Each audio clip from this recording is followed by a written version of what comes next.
Hey guys, how's it going? Stout Man coming back at you, and today I'm probably not gonna have as long as a video. I don't know, but I'm assuming I'm not gonna have as long of a video today because the subject at hand is something that it's probably not gonna take me too long to discuss, but I will take a bit of time to really kind of get into it a little bit because it's a subject that I'm interested in talking about.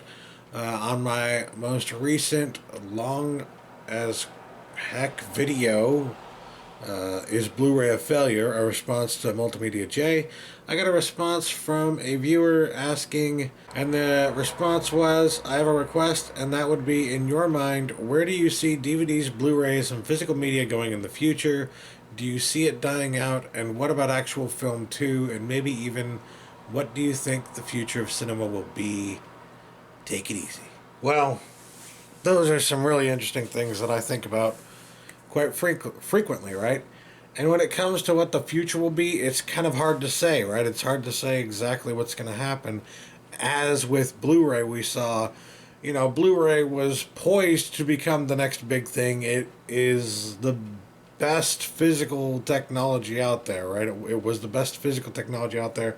The best one actually won the format war between HD, DVD, and Blu ray, and, you know, even I think a few other competitors. But yeah, the best one ended up winning out, and yet, because of, economic downturn and all the other crap that went on, and because of these, I wouldn't say resurgence, but the surge of digital media into the home, the accessibility of digital media in the home. Because of things like that, Blu-ray didn't fare as well as everybody was expecting it to fare, and it might not fare much better than it already has. It's been on a steady decline since it was last at its highest sale point in the market, at its highest point in the physical media market. So it's hard to say exactly what's going to happen in that area because we know that outside forces can have an effect on that, and we don't know what those outside forces are going to be. So when you're faced with something like that, it really is just like a gamble. It's kind of like well, this is kind of what I think is going to happen. This is kind of what I hope is going to happen, but I don't know for sure. So I can't really say for sure what I think is definitely going to happen, right? But if you ask me about where DVDs, Blu-rays, and physical media is going in the future, I'd have to say that what the studios want and what, the producers of physical media want, they want 4K. I think the studios really want 4K to take off. They're producing movies on the 4K discs, and each of the 4K discs comes with the Blu-ray disc and digital copy as well. So that should tell you right there, if that is a transitionary format, then they're clearly trying to get you to transition into buying 4K discs as opposed to Blu-ray discs. Although 4K discs are kind of like a branch off of Blu-ray discs, so it's kind of like Blu-ray is still around. It's just a new form of Blu-ray, manner of speaking. That being said, I do make a distinction between the 4K format and the Blu-ray format. So I'm going to have to go ahead and say that in the case of 4K, what I think is going to happen is that, at least initially, it's going to start off slow, kind of the way that Blu-ray started off slow in 2006. But once the TVs get more affordable, once the 4K players get more affordable, and I'm assuming what PlayStation is doing with their new PlayStation 4 updated console or whatever is that they're going to put a 4K drive in there. Yeah, that's what I'm assuming is going to happen with that. And once that does happen, I'm sure that a lot more PlayStation 4 4K consoles are going to be hitting the home. And just like the PS3 was a big part of getting Blu-rays in the home, the PlayStation 4 I think is going to be a big part of getting 4K titles in the home as well. It just remains to be seen how well the players, honestly, it comes down to me, to the players, how well the players sell in the case of 4K. If the players don't sell well, then it won't matter if everybody in the country buys a 4K player. They're not going to be buying 4K discs, right? So what would the market look like for that? It wouldn't look very good. The 4K market wouldn't look very good. It wouldn't work out very well. And quite frankly, a lot of the 4K titles that we're seeing already, at least the first run of 4K titles that we've seen, a lot of them are actually just up-resed titles from the Blu-ray transfer. So what they did is they took the Blu-ray transfer and they just up-resed it instead of actually giving you the full 4K transfer. So what they did is take the Blu-ray transfer and up-resed it to 4K instead of actually giving you the 4K transfer, which is really strange to me because it's like, well, you have the 4K transfer. You use the 4K transfer in order to make the Blu-ray transfer, right? That's how they do it now.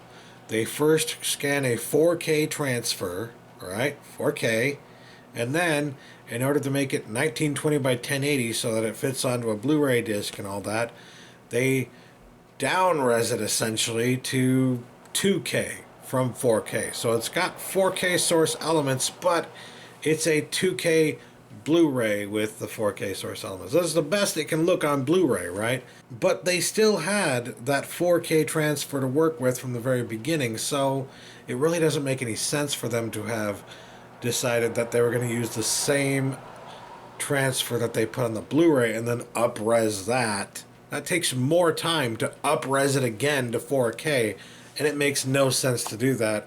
Why would you do that? What are you thinking? Just use the original 4K transfer, for Pete's sake. But thankfully, apparently they aren't doing that for all the titles. It's just happened for a few. And, you know, we saw stuff like that with Blu-ray in 2006 when a lot of them were really crappy MPEG-2 transfers and yada, yada, yada. So it's not like it's something that's never happened in a physical format before. It happens all the freaking time when a new physical format comes out. So it really is hard to say what exactly is going to happen. Ultimately, it relies upon how well the players sell. And if you can get enough people buying the players and the TVs, then yeah, it'll be alright. I have yet to see anything that would indicate that 4K is going to become a huge thing in the home, especially because it's just not as easy to see 4K, especially if you plan on watching this like in a living room setting. If you're using 4K and you're using it at your computer desk or something like that, and you're just a few feet away from the screen, then chances are you're going to be able to see the difference, and it's going to be magnificent and beautiful, and everything will be right with the world when you get your 4K monitor or television or whatever the heck you choose to get. However, once you get into the actual, you know, home video market, once you get into the living room area where you're going to be maybe 8-10 feet away, if not more, from the screen, if you look at the ROI, essentially, if you look at the graphs, it kind of shows you need a huge TV for 4K in order to be able to see the difference between 4K and 1080p, or 4K and 2K for that matter. So when you're talking about a format that most people won't be able to see the difference unless they get like a 70 or 80 inch TV or bigger, and most people in this economy can't afford a 70 or 80 inch TV, most of them are probably going to pick up a 40 inch TV. If they get a 40 inch 4K TV for $400 or $500 or something like that, there are a few out there that are priced about that well, and they end up using that as their living room TV, then they're going to note that they're watching 4K discs on their 4K player, on their 4K TV, and they're 8 to 10 feet away from it, and it looks just as good as Blu-rays did, because it's almost impossible to tell the difference with 4K.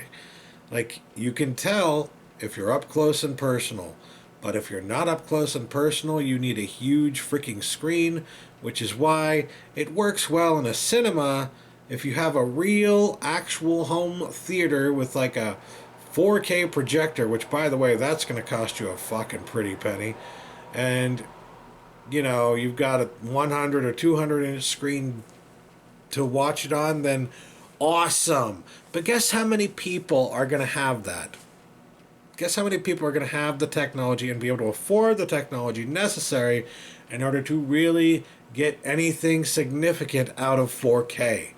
Not that many. And because there are going to be so fewer people who are able to take advantage of that, so fewer consumers who are able to take advantage of that, I highly doubt that there are going to be that many people who actually buy into 4K. And even if they do buy into 4K, they're not going to be happy with it, because most of them won't be able to buy the level of the technology that they need to be able to buy in order to actually get anything significantly different and better out of it than they would get through Blu-ray. And I think what's going to happen, if you ask me personally, in my opinion, what's going to happen is that people are going to notice that they're going to start complaining about how their 4K TV looks great if they're up close, but in their living room it looks just as good as Blu-ray. They're going to say Blu-ray looks just as good as 4K. The same way that people have been saying that DVD looks just as good as Blu-ray, which is we all know that's bullshit. And the thing is, the ROI on that, the graph on that, proves that it's bullshit. You don't really need a really huge high definition television in order to see the difference between DVD and Blu-ray from fairly far distance. Not a huge distance, but a fairly, from your living room, essentially. So with Blu-ray, you can tell the difference from your living room, but with 4K, unless you have a really big TV, you're probably not going to be able to tell the difference from your living room. And a lot of people are going to notice that the difference between Blu-ray and 4K for them is not going to feel as significant as the difference between DVD and Blu-ray was. So when they see that, I think what's going to happen when they see that is they're going to shun 4K. 4K is not going to do as well as the studios are hoping, and people are not going to buy into 4K. They're going to say, screw this, I can get just as good of an image, or just as good of an experience, rather, if I buy the Blu-ray for less than I can getting this 4K disc here, which may or may not be a true 4K transfer. It's going to be more up in the air about how much people can tell the difference between high definition Blu-ray and 4K, right? I just want to make it clear that I am not saying there's not a difference, right? There's absolutely a difference. What I'm saying is that the average consumer and most people out there who don't have the money to be able to afford a 70 or 80 inch television and don't want to have to carry that around or mount it or do anything else that they're going to have to do with a huge ass TV like that, they're not going to see a difference. They're going to say, we don't see a difference between this and Blu-ray. Why did we even get this thing, right? And then some of them won't even go to the lengths of getting a 4K Blu-ray player. And others who do get the 4K Blu-ray player are going to be like, why did I get this? It doesn't do anything better than my Blu-ray player. That's what they're going to be thinking, right? That's what they're going to be feeling, because it's going to be so much harder for them to actually see the difference, like physiologically speaking. And because it's going to be so much harder for them to see that difference, they're going to shun 4K. That's my belief. That's my assumption. That's my guess, really. And that's all it is. It's a guess. I can't tell you for sure what's going to fucking happen. And that's what gets me about Multimedia Jay's videos here, is that I swear it's like he looks back at what people said about Blu-ray in 2006 and he's like, well, I guess you were wrong. It's like, yeah, our guesses that were not at all, this is definitely going to happen, there's no way it won't happen. Like, come on. They were guesses, man. That's all anybody can do with this kind of stuff, is make a decent, educated guess about what may or may not happen, right? So when I see that kind of attitude, it just it kind of gets on my nerves a little bit, because it's like, do you really does that make you feel better to try and prove somebody was wrong about a guess that they made 10 years ago? I mean, come on, it was a guesstimation. There's no way that we could have known about the economic downturn. There's no way that we could have known about the other factors that would lead to Blu-ray not being as successful as DVD. There's no way that we could have known. The only thing that we really could have known about was that DVD people who were buying into DVDs were going to say, "Well, I don't see a difference, and it's not a big enough difference for me, so I'm going to stick with DVD." Like, yeah, we could have seen that coming, and to a large extent, I think most of us did, and we were talking about it then and making fun of it then because it's kind of silly. And we're going to see that kind of attitude coming up again when it comes to Blu-ray and 4K. But in this case, the argument makes a lot more sense, or it's a lot more understandable, because the difference between Blu-ray and 4K is so hard to see, so hard to take advantage of. It's there, again I say it's there, but it's so hard to take advantage of that most people are not going to want to have to do or pay for the amount of stuff that they're going to have to pay for in order to actually take advantage of that technology.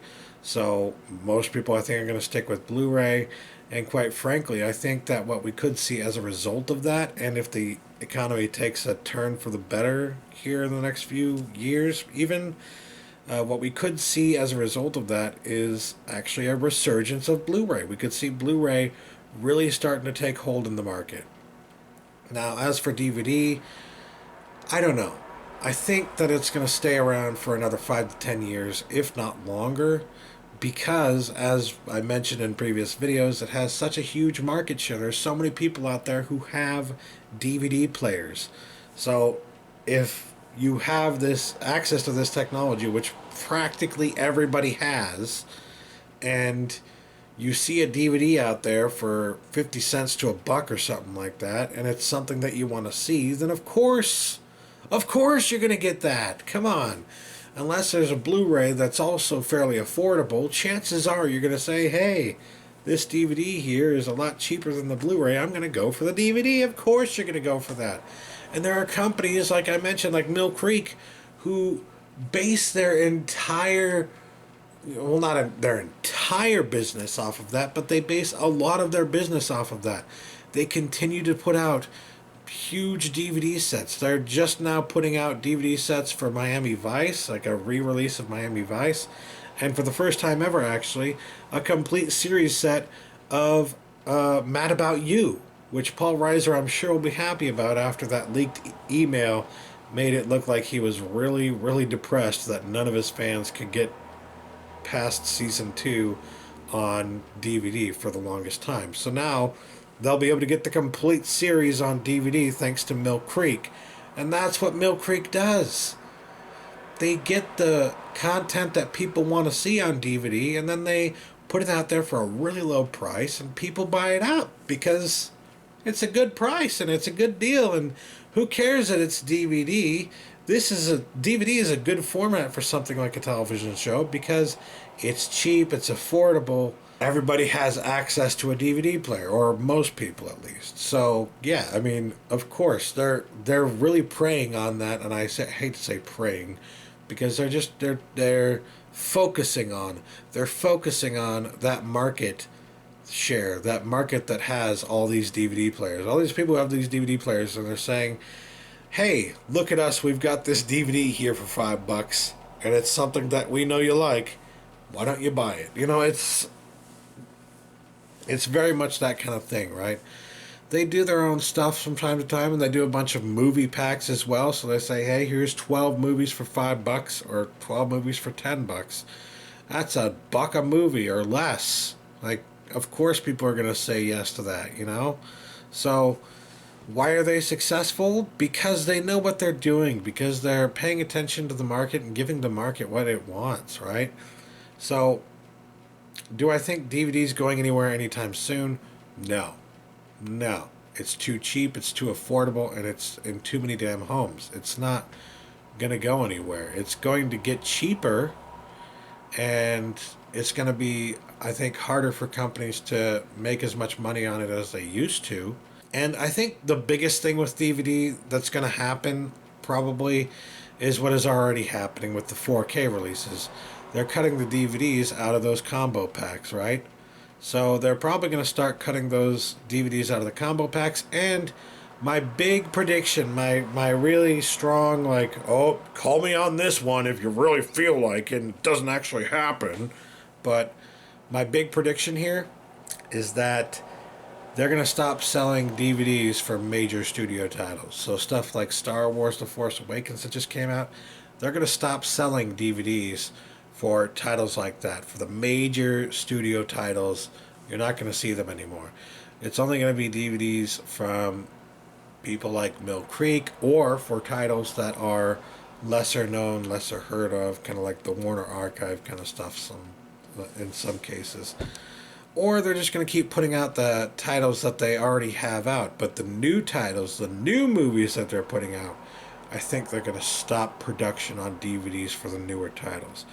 And I wouldn't say that's going to happen like in the next year or two, but I think it's going to happen probably by 2020. I think that's my big prediction with regards to DVD. That doesn't mean that DVD isn't going to be able to sell anymore.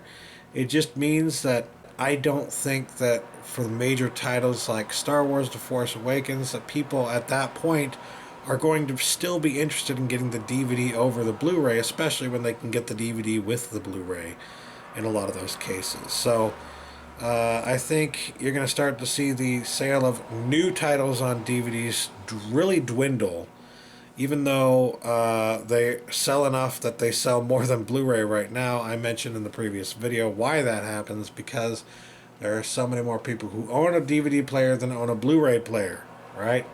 So when you've got so many people who own a DVD player, then it really doesn't matter that there are millions selling out in the first week for this copy on DVD.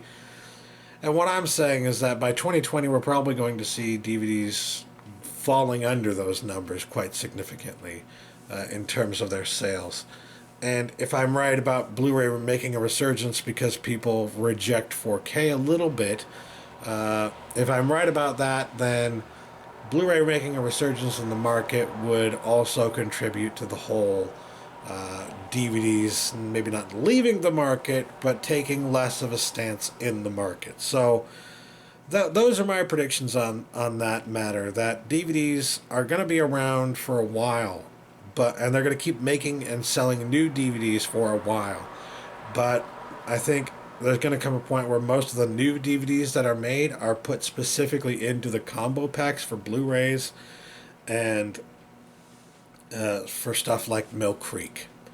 And we're going to come to a point where Blu-ray, maybe even, if I'm right about 4K not doing too well, Blu-ray maybe even edges out 4K and DVD at some point in the near future, but barely.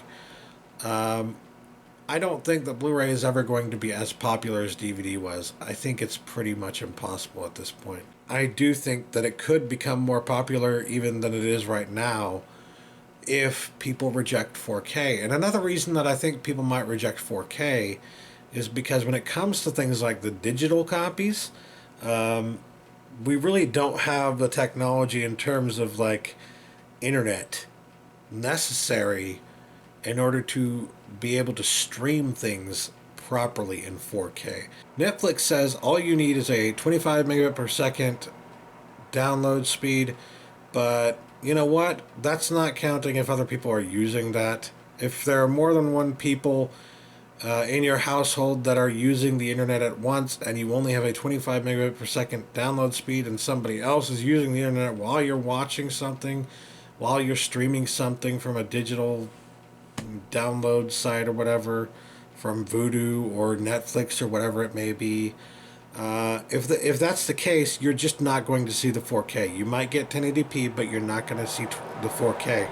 And quite frankly, you're going to need better than that, because the bit rates, it all comes down to the bit rates, all right? And the bit rates for digital copies are in some cases worse, well, I think in every case worse than the Blu-ray. A lot of the bit rates for digital copies are complete and total crap. I recall watching a digital copy of Oz the Great and Powerful with my family, and there's this scene where these like butterfly-esque creatures float across the screen, and there's like a bunch of them, right? Well, what bitrate does is in those situations where we've got a bunch of different things in high definition that are going all over the screen all at once, say glitter, for instance, it it makes sure that you can see all of those individually. It's a clear, crystal clear image despite all the fluttering and all the action happening on the screen at once, all at that one time, right? If you don't have a high bit rate on that video of that particular scene or whatever it is that's been shot that's glittering essentially across the screen, or if there's some high action, fast action, high octane scene happening in your movie, it's going to get blurry. It's going to get blurry and macro blocky, and you're not going to be able to tell what the hell is even going on screen. So when I say, that's what happened, by the way, with the butterflies fluttering across the screen. It got all blurry, it got all blocky, and it got disgusting, and you couldn't really tell what the hell was even going on. So when I say that bitrate matters and that bitrate is a huge deal here, that's what I'm talking about. So in 4K, when Netflix says that they're doing 4K transfers of movies on their service and you need 25 megabit per second, what that tells me is that their 4K transfers are actually not very good in the bitrate department. And it tells me that because other digital streaming sites for 1080p images and even 1080i images for the past 5 to 10 years, whenever they say that it's a 1080i or a 1080p image, yeah, technically it's 1080i or 1080p, but the bitrate is so crap that once you get into those high action, high octane moments, or those fluttering across the screen moments where there's a lot of action happening at once, all at once on the screen, it all gets blurry and macro blocked and looks like crap. And that's how they save on file space, and they have to save on file space because the bigger the file, the longer it takes to download, and the longer it takes to download, the less likely you're going to be able to stream it, even if you have a decent a decent download speed through your internet service provider. Quite frankly, I personally believe that if a 4K video is actually going to be good enough to be considered proper 4K with actual proper bitrate to match up to that 4K image, we're going to need to see something at least 50 megabit per second internet speed, and quite frankly, it's probably going to have to be a lot better than that, something like 100 megabit per second download speed for internet for people in the United States. And the thing is, not a lot of people in the United States have that right now. Most people don't have that in the United States right now. Most people are lucky if they have a 25 megabit per second download speed.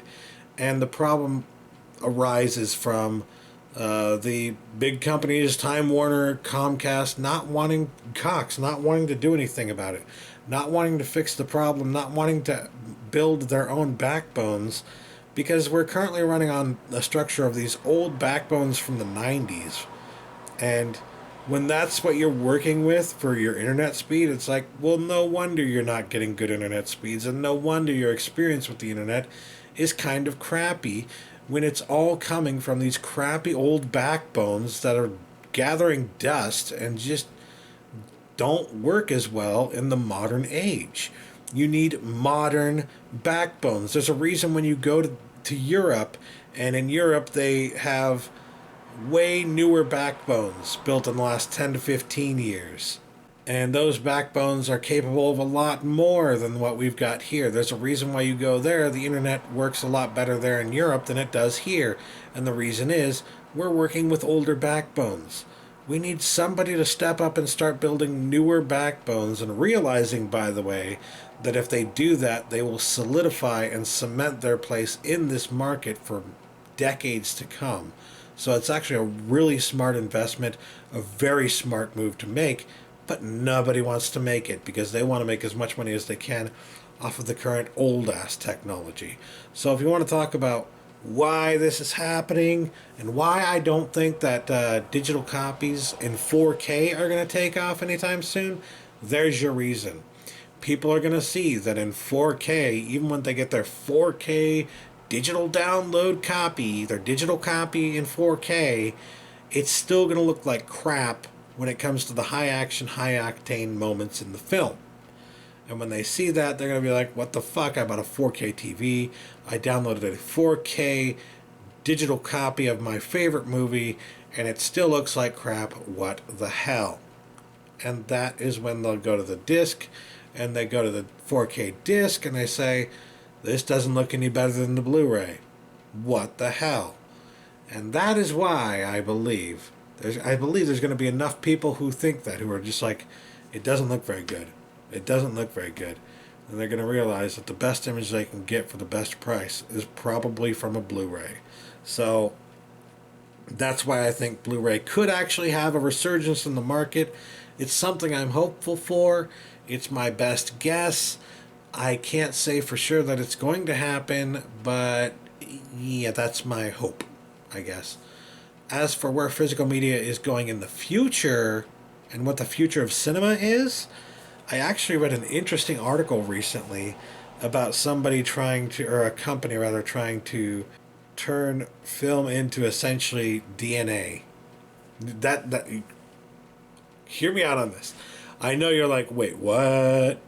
But no, seriously, they're trying to turn film into DNA, where in a drop of water, they could have enough DNA that has the film on it, imprinted onto it, that you could have hundreds of thousands of copies of one movie in a single little vial of water. Does that not blow your mind? Does that not blow your mind? That's something that they're actually trying to do. And this is something they're trying to do to make sure that they are able to store film in a much better, much easier way that's not going to immediately just disappear. It's not going to immediately... It's a lot safer than the actual film itself. It's very difficult to keep film stored properly. So when we're talking about the important films that need to be stored properly in order to make sure that they're around for future generations, you got to find a new kind of technology. You got to find a new way of doing that, a new way of storing that information, of storing those films. And this is an interesting way that they're thinking about storing these films as DNA, essentially. It's really freaking weird and awesome and cool. And I hope to see them actually make progress with that, and actually maybe even have that happen. I would be surprised if that actually made it to market. I don't think it will. I think it's going to be something the government uses in order to save the films that are deemed historically important, you know? But when it comes to, you know, home media, what do I think is going to happen? What do I think the smart move would be for companies is, I think they're going to have to move away from disc media, quite frankly. I think they're going to have to move to cards, to SD cards. And I think that would be interesting. Don't you? Don't you think that would be cool? To be able to go to a store and get an SD card format movie and then pop it into your drive at home and watch it off of your SD card. That'd be cool.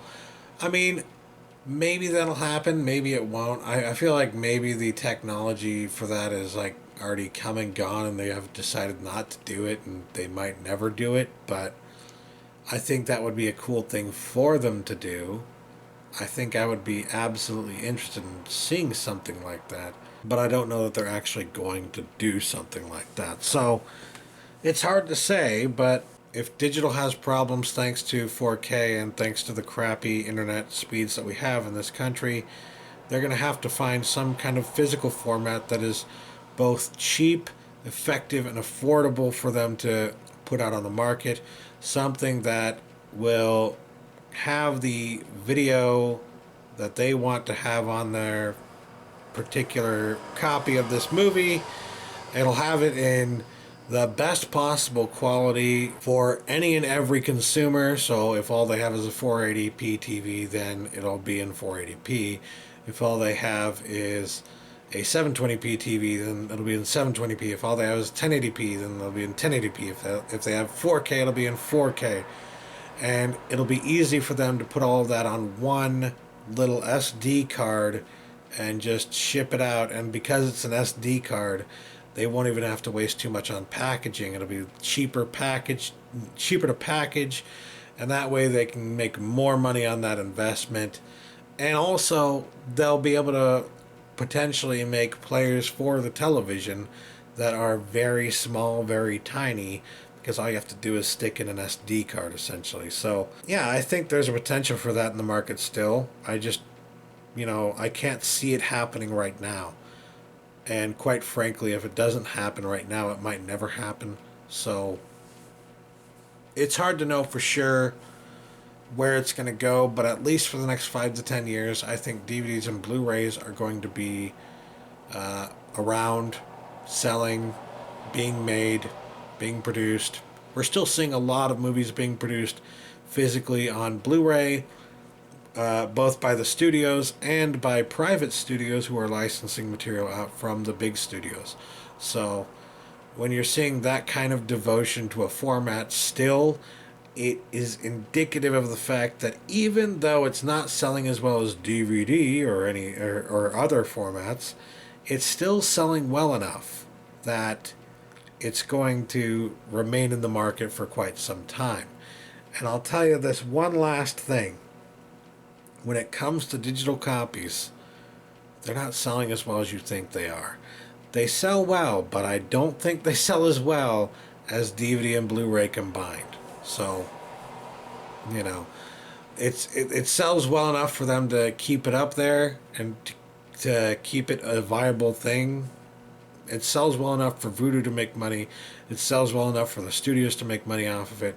But I don't think it sells well enough for them to start pushing towards a digital copy only kind of world. So, yeah. That's why I don't really take it seriously for the future of the market. That and the fact that we just don't have any companies even getting close to indicating that they actually want to improve internet speeds here in the United States. So until that actually happens, I will not believe that they are actually interested in doing something with digital copy format in this country, because they won't do anything new, different, or special or unique with digital formats until people have the internet speeds to be able to enjoy that content in this country. So, it's hard to say for sure, but that's where I see things going, at least in the United States. I don't know where they might go in other countries, but I do know that the studios are starting to look at other countries for distribution of their films a lot more now than they ever used to, I think, in my lifetime. So, it's up in the air. Anything could happen. But those are my best guesses. So, yeah. Thanks for asking about that. I guess the last thing you mentioned was, what do you think the future of cinema will be? And I kind of touched on that at the end there, but let me just elaborate a bit here. When I say that the studios are starting to look into distribution in other countries, I mean like they aren't even focusing on the United States and domestic sales of tickets at the box office as much as they are now at foreign ticket sales. If the movie sells well in foreign markets, they will continue to make sequels of those movies, even if people in these markets in the United States, in domestic markets, don't like the movie and don't go to see it. It doesn't matter if we go to see it. What matters to them now is if foreign markets, if China goes to see it, if Korea goes to see it, that's what matters to them now, more so than what we're doing. It used to be the other way around. It used to be they only really cared about the domestic numbers. That's not really the case anymore. Transformers is the proof of that. The past two Transformers movies didn't do too well in the United States, but they did phenomenally well outside of the United States, and because of that, they're now making 3 more Transformers movies. So, take that as you will, but what it tells you, what it signifies is that we're not the big player in the market anymore when it comes to movies, when it comes to the future of cinema. When it comes to the future of cinema, that's where the focus is going to be. So what do I see for the future of cinema? I see a lot more of the big blockbusters that everybody's starting to really hate in this country. I see a lot more of those. I don't see the movie studios stopping on those at all. I see a lot more superhero movies coming in the next few years, absolutely, obviously. But after that, a glut of superhero movies, and after they make a bunch more Hollywood blockbusters that people in the United States hate because they're sequels or remakes that are unfaithful or annoying or bothersome in some way, people are really starting to reject the Hollywood blockbuster as it exists today, and that is exactly the formula you need for another new Hollywood kind of movement like we saw in the late 60s to early 70s. So that could happen again. We could see another movement like that again, but I don't think it's going to come as quickly as it did back then. I think it's going to take at least another 6 or 7 years because those foreign markets are still buying into those movies. They're still watching those movies en masse.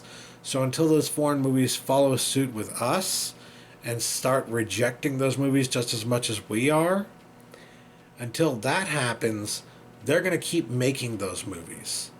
So it's going to take a little bit longer than usual. I think come 2022, 2025, around that time period, once everyone in the world is starting to get tired of these movies, they're finally going to start taking more of a chance on unknown directors, on original concepts, on interesting new concepts that nobody's tried before.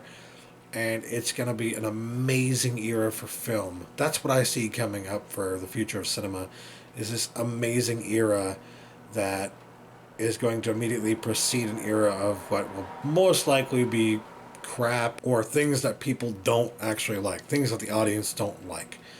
And that doesn't mean they're going to be bad movies, it just means the audience is going to reject them.